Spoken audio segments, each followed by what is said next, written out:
buenas tardes, mi nombre es Magali Urquiza, soy directora de la unidad de biotecnología de GB Consulting. En esta oportunidad estamos con el diputado Martín de Tas. Muchas gracias, ¿Qué Martín. tal? ¿Cómo estás? Bien, todo bien. Bueno, gracias por la entrevista. No, por favor, perfecto de recibirte. Buenísimo. Martín, queríamos hacerte un par de preguntas respecto a la macro, también el efecto en el mercado, respecto a las expectativas sobre el plan económico del presidente Javier Milei. Bueno, y en base a eso, ¿cuál es tu perspectiva? ¿No? Yo creo que el primer programa económico fue bastante sorpresivo porque el gobierno ganó las elecciones con una propuesta de motosierra, para decirlo de alguna manera. En el camino a la oficina se encontró con una licuadora que se le favoreció mucho la devaluación, que no le quedó otra que hacer porque la deuda con los importadores era brutal, no había dólares en Argentina, sin menos 10.000 millones de reservas del central, 50.000 millones de deuda. O sea que estaba forzado a devaluar y entre la devaluación y el fogonazo de la inflación de diciembre y enero encontró una licuadora que le permitió conseguir mucho más rápido de lo que esperaba un equilibrio presupuestario, que por ahí hubiera sido más trabajoso o hubiera costado un poco más.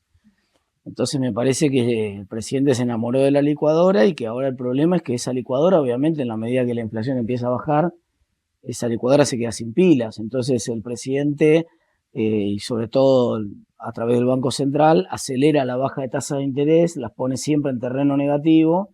Además ahora ya las pone cerca de la tasa de crawling del propio esquema cambiario. Y eso obviamente es una invitación grande a tratar de irse del peso, a irse a cualquier cosa que no sea el peso, y por lo tanto acelera una caída en la demanda de pesos, que es la que está explicando por qué todavía la inflación le cuesta bajar. Entonces el gobierno está en una situación parecida a la de Sturzenegger-Duhovne del 2017, ¿no? Que todos recuerdan aquel episodio del 28 de diciembre por la pelea, porque Duhovne no quería que la inflación baje tan rápido y Sturzenegger la quería bajar más rápido. Acá pasa una cosa parecida. Es decir, al programa fiscal no le conviene que la inflación baje tan rápido y el programa monetario, por otro lado, en la medida que entonces baja las tasas de interés muy rápido, bueno, genera que se corra un poco el dólar, genera que el riesgo país haya subido prácticamente casi 300 puntos desde los 1.200 que llegó a tocar hasta 1.500 ahora. Y me parece que hay un poco de dudas también respecto de eso, cuál es la sostenibilidad del esquema de crawling al 2%, cómo se va a empezar a salir del cepo. Es decir, hay muchas incógnitas que empiezan a ver en el programa. La única certeza que hay es la convicción muy fuerte del presidente, que creo que es el presidente del 83 hasta acá con más convicción sobre el equilibrio fiscal y sobre la necesidad de hacer un esfuerzo fiscal. A lo que dé, al costo que dé, no importa quién caiga, digamos. Me parece que esa ha sido la decisión del presidente. Y en esto que vos mencionaste de escapar del peso, yo recuerdo que habías hecho una propuesta en base a, en vez de tomar el camino del dólar, el real. Claro. ¿Cuál es el aspecto que diferencia el real y vos lo ves como más beneficioso en contrapartida del dólar? Por muchas razones, porque la teoría de las áreas monetarias óptimas que estudiamos en la facultad y que enseñamos ahora nosotros algunos en la facultad, lo que te dice es claramente que vos tenés que si vas a fijarte a una moneda, te conviene fijarte una moneda a la cual le pasen los mismos shocks externos que a vos. Y entonces nosotros con el dólar no tenemos nada que ver en términos, sí, claro, por supuesto el ahorrista argentino ya tiene dolarizada su cartera en buena medida, eso ya está, no hay que dolarizar nada. Pero para las decisiones transaccionales de todos los días, para la fijación de los salarios de la economía, la determinación del tipo de cambio real de la economía, no es el dólar, digamos, necesariamente el más relevante. Y máxime cuando uno mira la velocidad a la cual puede crecer la productividad de un país como Estados Unidos, que tiene, te voy a dar un número nada más, 560.000 patentes tecnológicas por año contra 3.500 argentinos.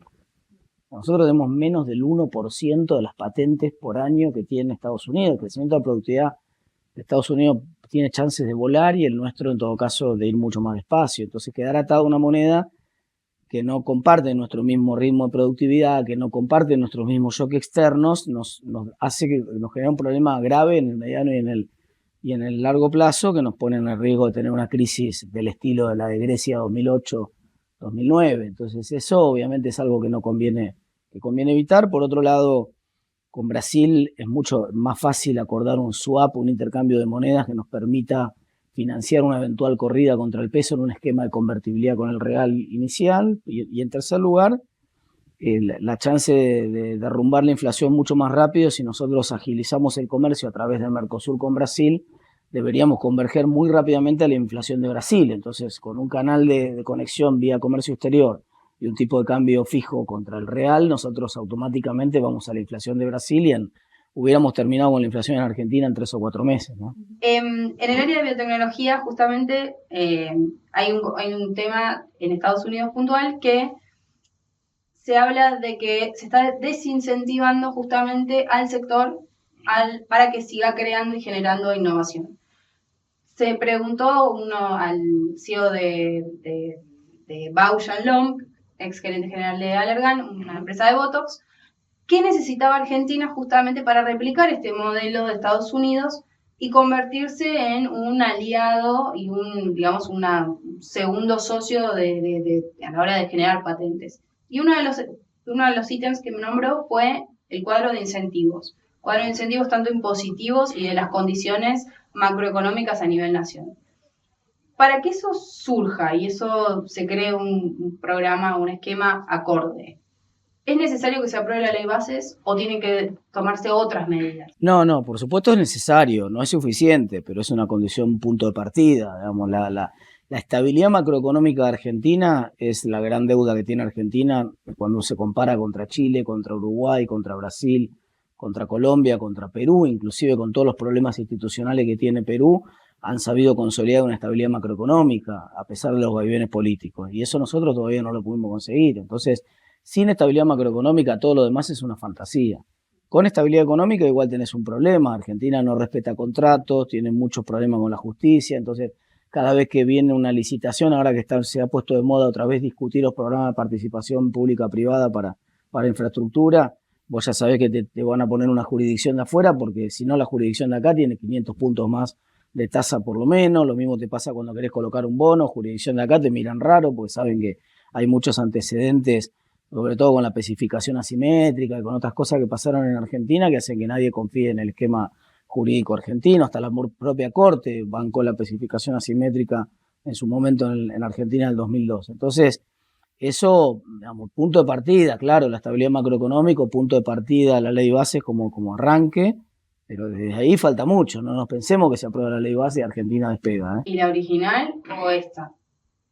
La posible, ¿no? Porque cuando vos te pones a hacer un conjunto de leyes, la ley que se consigue es la ley que es posible que refleja el consenso mayoritario de la política. Si vos por ahí circunstancialmente podés llegar a conseguir una ley muy forzada, el resultado es que tampoco es estable porque mañana cambia la configuración política y esa ley termina siendo desaprobada. Entonces a mí me parece que el trabajo que se hizo en el Congreso de prácticamente 4 meses la mejoró mucho la ley. Entonces dejó una ley que por ahí alguno dice, pero a nosotros nos hubiera gustado que pasara algún artículo más. Bueno, qué sé yo.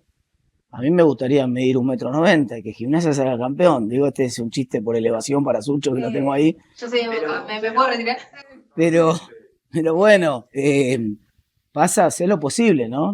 La política es el arte de lo posible, no de lo ideal.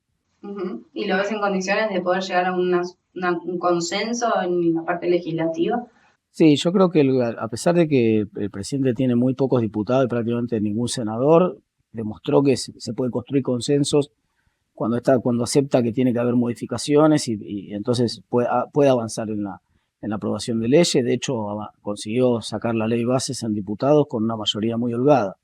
Entonces yo creo que sí, que se puede construir ese consenso y creo que hay también cierto agotamiento en la opinión pública y cultural respecto del populismo en Argentina, y que ese agotamiento de alguna manera le está permitiendo todavía al presidente Milei tener un nivel de aprobación alto a pesar del fuerte ajuste que está sufriendo Argentina. Cuando vos mirás, no hay nadie que esté mejor en Argentina hoy que hace 6 meses atrás, pero sin embargo no hay nadie que quiera cambiar. O sea, todo el mundo dice, no estamos bien, pero vamos por acá porque basta, lo anterior no funciona más. Entonces la sensación es que giramos para el lado correcto. Vamos a Mar del Plata.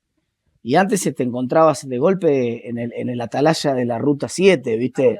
Yendo para Rosario. Es decir, algo está mal acá. Yo arranqué para Mar del Plata. Ahora por lo menos salimos para Mar del Plata, estamos viendo si llegamos a Chascomún. No es lo ideal, falta todavía, pero por lo menos encaramos por la Ruta 2. Ok. Y última pregunta. A nivel provincial, O sea, una de las cuestiones que también planteó el presidente fue esta parte o este perfil más federal, en donde cada provincia tiene que buscar la manera de volverse más competitivo, ya que se redujo la parte impositiva, con participación, por supuesto, en tela de juicio, etcétera. ¿Qué predisposición ves de parte de las provincias de justamente acompañar esta? No, bueno, lo que veo justamente, y tiene que ver con la pregunta que hacías vos antes, es que cada provincia defiende sus intereses. Fíjate lo que pasó con Tucumán, ¿no? Tucumán es una provincia que sorprendió porque finalmente los diputados de Tucumán, que eran más peronistas que los tucumanos no se consigue, terminaron apoyando a Milei. Se dieron vuelta y lo están apoyando más que los de la Libertad Avanza. Y uno dice, ¿qué pasó? Y pasó que había dentro de la ley bases un capítulo que era la libertad en la industria azucarera, y la libertad avanza hasta la frontera de Tucumán, pero ahora el acuerdo es en Tucumán no entra. Y entonces los 3 diputados de Tucumán apoyan a la libertad avanza, pero la libertad Tucumán no entra. Bueno, esas son las restricciones de la política, ¿no? Entonces las provincias van a defender sus intereses y además hay una historia también. Te pongo otro ejemplo. El ejemplo de las partidas presupuestarias para educación, algo que se llama el FONID, que es un Fondo Nacional de Incentivo Docente. Eso tiene una historia de la década del 90, cuando Menem le pasó a las provincias la educación y se las pasó sin plata primero. Eso generó una carpa blanca en Plaza de Mayo, una serie de manifestaciones, un montón de protestas y paros y qué sé yo, hasta que finalmente se tomó la decisión esa de formar ese fondo, donde la nación compensa a las provincias para que puedan pagar los sueldos. Algunas provincias no lo podían pagar. Bueno, si le hubieran dado las escuelas a las provincias con el presupuesto que correspondía en su momento, no tendríamos toda esta discusión, parecida a la que hay en la ciudad respecto a la seguridad, y que todavía no se zanjó porque asumió un presidente nuevo, pero todavía no le pagan a la ciudad de Buenos Aires la deuda por coparticipación, que ya la Corte adelantó que, por lo menos en una cautelar, que habría que empezar a pagarla. Entonces, es como que el gobierno tiene una dificultad en el acuerdo con las provincias, en negociación con las provincias, y las está negociando uno a uno. Tiene una persona ahí muy, muy capaz para esa tarea, que es Guillermo Franco, y que está construyendo política más heterodoxamente, más, casi te diría más de manera peronista con las provincias. Entonces uno ahí, bueno, los cambios que a uno le gustaría por ahí no llegan. Bueno, Martín, muchísimas Bueno, gracias. Muchísimas gracias, Sucho, por estar. Al contrario, gracias a ustedes por la nota. No. Bueno, y esperamos que ustedes también hayan disfrutado. Nos vemos en el próximo episodio.